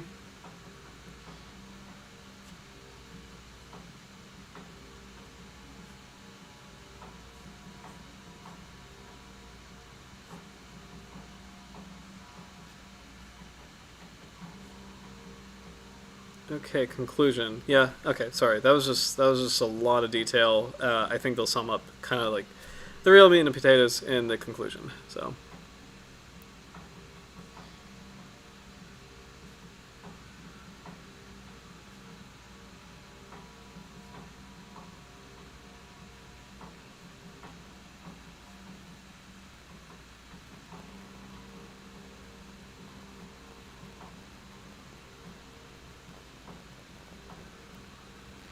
Okay.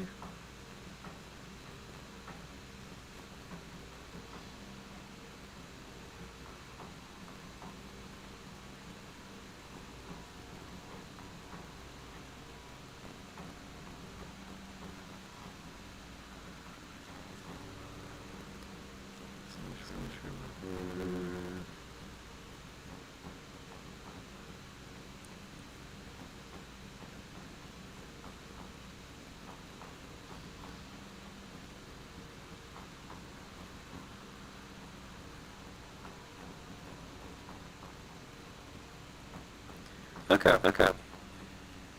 Okay, so our aim was to test the classical hypothesis that oral teeth are derived from external skin denticles, including a common developmental toolkit, and shared spatiotemporal patterning and organ replacement. The tooth-like structures on the constricting rostrum were investigated in this regard, potentially showing more features in common with the oral dentition than other examples of organized skin denticles, such as the more typical placoid scales. Although there's evidence of patterning in saw teeth along the rostrum, as described above, all regions show more similarity to the placoid scales with respect to their initiation and replacement. Our current observations do not support an evolutionary relationship between skin denticle organization and that of oral teeth. Interesting.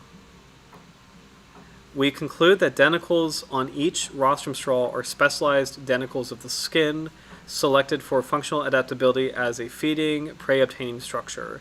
So, okay. So those saw teeth are not actual, like, teeth. They are definitely modified dermal denticles. Interesting. We suggest that the developmental mechanism for order of rostrum denticles could have been co-opted in evolution from other spatially patterned dermal denticles.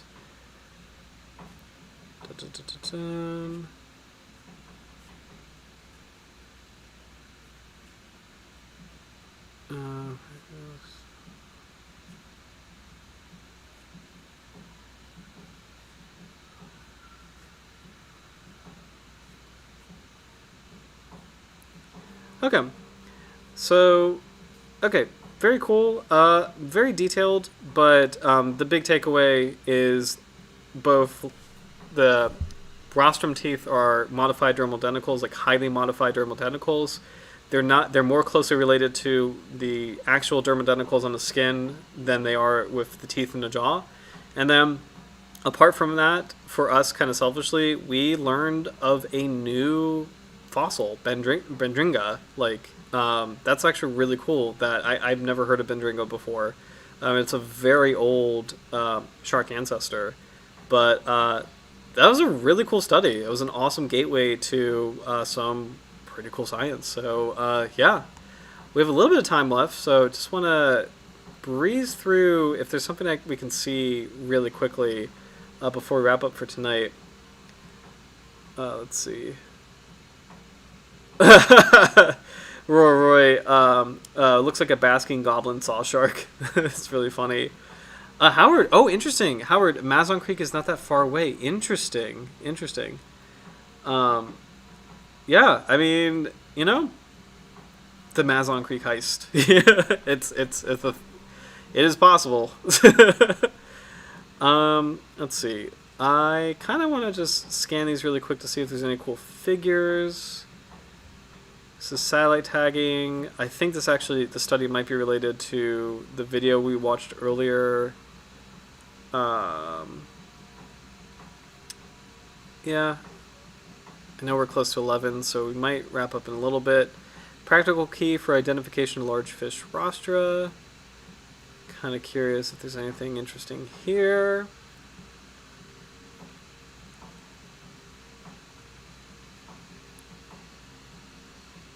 These are all sawfish, so these are Pristis. And actually, that's actually really cool. You can tell because, again, the teeth are very evenly spaced and they're evenly sized. So even though the rostrums are very different, the teeth are the same size.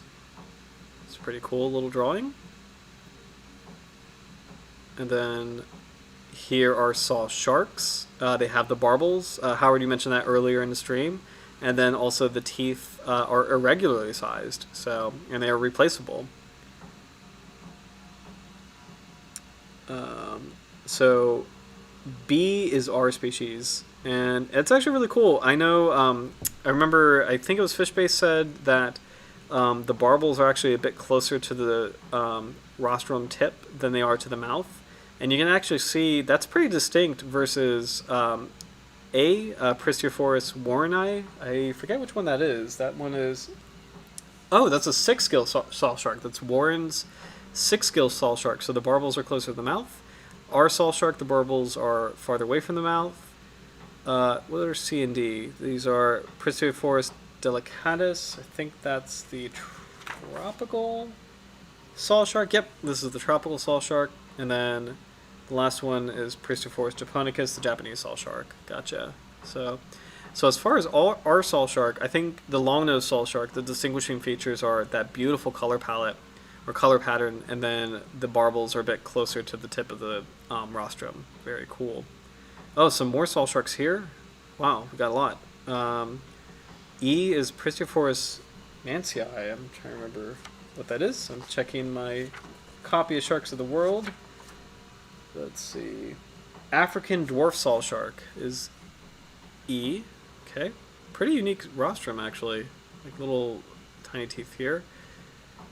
F is nudipinus, which is the, I think it's the southern sawshark.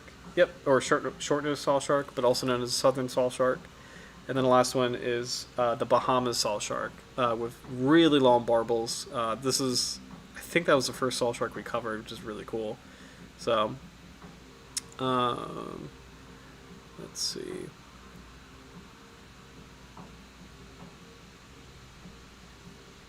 There's some notes on the species, so I do want to find the little column that says that has R shark. Here we go. Yeah, Pristiophorus cirratus. Okay.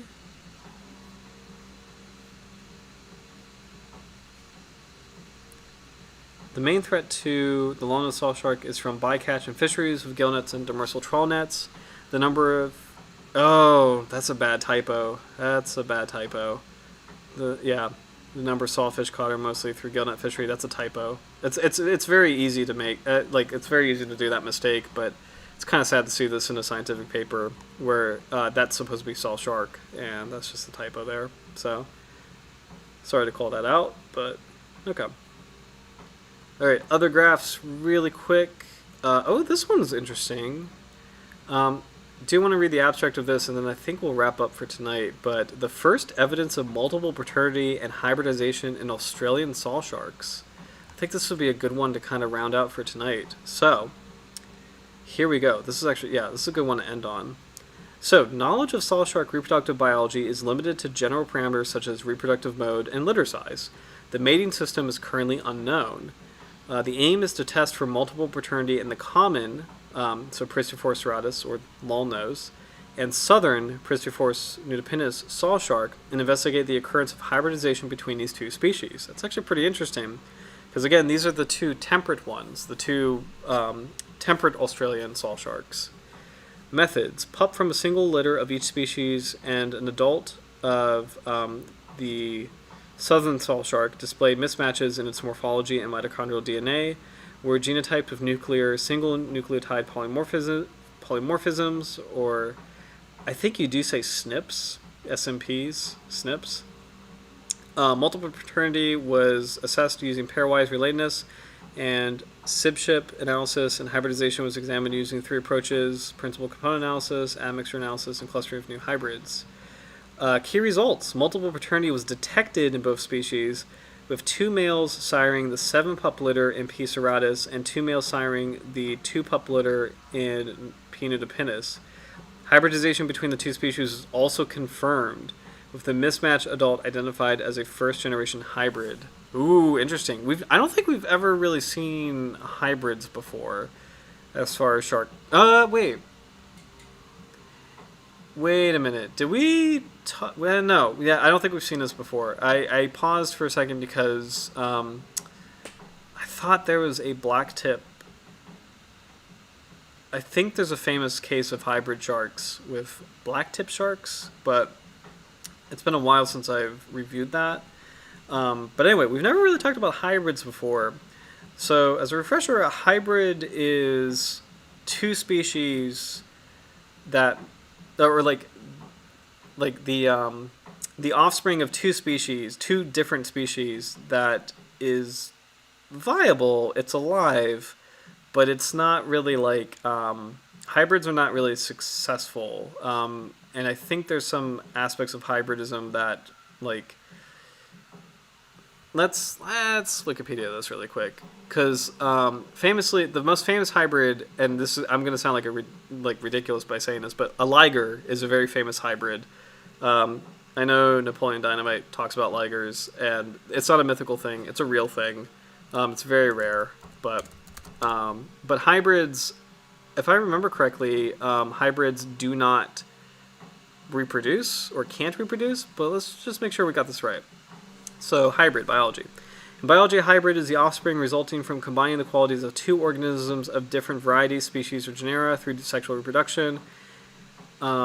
Generally, it means that each cell has genetic material from two different organisms, or as an individual where some cells are derived from a different organism is called a chimera. So, oh, interesting. Hybrids are not always intermediaries between their parents, but can show hybrid vigor, sometimes growing larger or taller than either parent.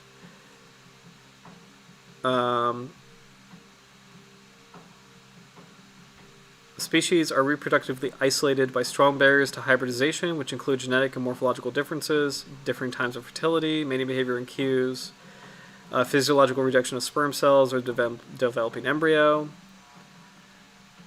Hybrids are not really... There we go, a liger. I'm not making this up. Ligers are real. So, liger, a lion-tiger hybrid bred in captivity. So, ligers are real. Hybrids are not common, and there's a lot that can go wrong with a hybrid as far as animals go. Oh my gosh, this is kind of fun. A zonkey, a zebra-donkey hybrid. Wow. Jaglion, a jaguar-lion hybrid. No way. That's actually kind of shocking. Domestic canary goldfinch hybrid. A tree. Interesting. So, anyway, so hybrids are interesting because... Oh, and a mule. A mule is a sterile hybrid of a male donkey and a female horse. Mules are smaller than horses but stronger than donkeys, making them useful as pack animals. So anyway, but yeah, like, sterile hybrids. So, a lot can go wrong with hybrids. Sterility is one of those things where hybrids usually can't reproduce. It's just that, like, if something is like a different species, it should be so removed genetically that you can't have successful offspring, and it is so removed genetically that, like, even if you do have a successful offspring, like if a horse and a donkey have a mule, there's something up with the mule's genetic structure where it can't actually reproduce. So it's just like, hybrids are not usually super successful. They sound awesome and badass, but they're usually not very successful as far as, like, animals go. But it's really interesting to see this hybridization with sharks. So I'm glad we took this little detour. I'm glad we confirmed that ligers are real. But, like, yeah, I personally need a refresher because I know hybrids have a lot of asterisks as far as it's not common in nature, and there's a reason it's not common in nature. So I feel like it kind of gets closer to, like, it's a different mechanism, but it kind of gets closer to, like, inbreeding, where it's like there's a reason why that's not successful. You got to be very careful with, as far as, like, nature goes, like genetic mixing. It's just like, yeah. So hybrid is kind of one of those things where it's like, yeah, it sounds cool. It's maybe not the most successful strategy for a living organism. But anyway. Conclusions. The mating system of sawsharks involves polyandry, and hybridization between two co-occurring Australian species is possible. Implications. These results provide new information on sawshark reproductive biology and highlight the need for combined use of mitochondrial and nuclear markers in future genetic studies involving these species. Oh my goodness. So we're almost at 11, so we'll just kind of... Oh, here we go. We'll just kind of scan through this, but here we go. Genetically confirmed reports of hybridization, first or second generation or backcross in sharks and rays. Okay, this is what I was talking about. Okay. So, the Australian black-tip shark and the common black-tip shark. 57 hybrids. The Galapagos shark and the dusky shark. That one I've never heard of. That makes total sense because people often confuse those species, and they are... Pretty sure, like, phylogenetically they're closely related, but it's pretty interesting. Those species are often confused with one another, so it's kind of cool to see that those are hybrids. So or those have had hybridization happen. We've got the common sawshark and the southern sawshark, the scalloped hammerhead and the Carolina hammerhead. That makes total sense. That makes total sense. They live in the same range. They're barely distinguishable. That makes absolute total sense. So 25 to 27 hybrids. That kind of cracks me up, actually. That makes absolute sense. So Triachidae, the common smoothhound and the black spotted smoothhound. Rays, the reef manta ray and the giant oceanic manta ray. The ocelot river stingray and the large spot river stingray. The eastern fiddler ray and the southern fiddler ray. Kind of tying that all back together. Fiddler ray. Interesting. So, kind of sad images of developing embryo sawshark. Very cute though. Very, very cute little baby shark. We will not go through all this. Oh, here we go. Lateness estimates. Yeah, I just want to find some.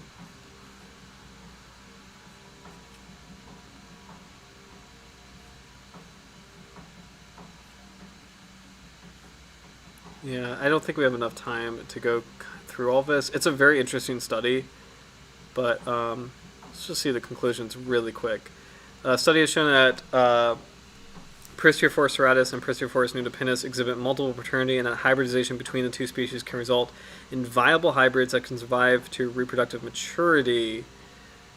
I'm curious, though, if they could reproduce. I don't think they could. While preliminary, the results provide important new information on reproductive biology of the two sawshark species caught in Australian commercial fisheries. Further research in this area, including the collection of additional mother and pup samples and identifying potential mating grounds, is required to better understand the reproductive biology of Pristiophorus serratus and Pristiophorus nudipinus.